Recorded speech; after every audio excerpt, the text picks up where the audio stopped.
so here we are on our second day in Edinburgh. We started early in the morning because we did a tour, and there was nobody on these streets. And the name of this place was super cute. And we saw this man. I don't know if he was going to work or leaving work, but that was Edinburgh in the morning. Then we got on a little bus and we drove through the countryside. This was the first time either one of us has ever done a guided tour, and it was really fun. We got to see a lot of stuff we wouldn't usually see. This was Loch Lomand, and these psychopaths were swimming in the water. You can see we're fully wearing like winter clothes, and apparently temperature regulation is different in Ireland, or not Ireland, in Scotland. These are PD tatties. I don't even know what it was, but I thought it sounded cute.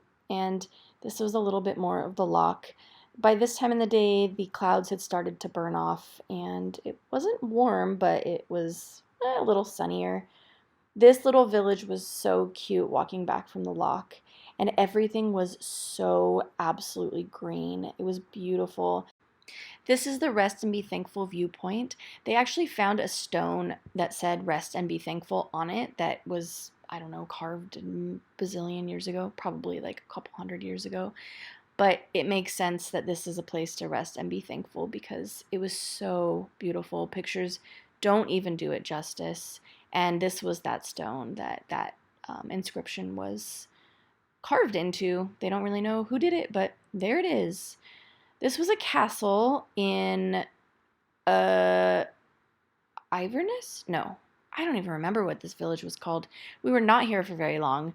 The downside of doing these guided tours is that, oh, Iverary, haha, there it is that you don't get to really hang out in any one place for very long, which we kind of like to explore a little bit more. So that is one thing I would say is the downside to doing a guided bus tour. You kind of got to get back on the bus when they tell you, but we got lots of pictures. We got to see a lot of beautiful things.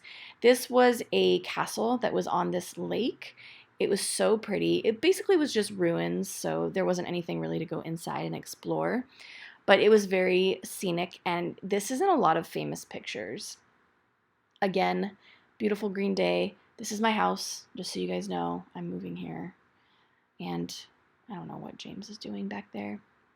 So green and lush and beautiful flowers. And these are what the Scots call hurricoos, which is hairy cows in American English. They're so cute, and I stopped for a Magnum ice cream bar because they're delicious. This castle is super famous. It's in many things. Most importantly, it is in Monty Python and the Holy Grail. It was also in an episode or a couple of episodes of Outlander. Once we got inside, we got to see one of the ballrooms that was in that show. This was the inside. Again, mostly ruins, but it's a really, really old castle, so it was really cool to see it, just kind of how it was. We did want to have more time to explore this place, but this was the bathroom. This is where you did your business. Probably not the most comfortable place, and then it would just kind of fall out into the open world. I think this was just a small bedroom. They didn't have big grand bedrooms back then. And of course we had to get the picture outside. These were the Kelpies. We actually got stranded here because our bus got a flat tire. So we were there for like 3 hours. And here is the view of the Edinburgh Castle from the backside, which people don't usually get to see when you're on the Royal Mile, which is the main street that's kind of at the top of the hill. And then I don't know exactly what this is, but it looked beautiful. We were still in the little bus at this point, so I was just kind of looking at stuff. This was one of the castles that inspired Hogwarts in Harry Potter. And this was the best meal we had on our entire trip. It was a mint pea soup and a sharp cheddar mac and cheese. It was absolutely incredible. And this was the sunset over the castle. So this is Edinburgh done, and stay tuned for more of our UK and Ireland trip.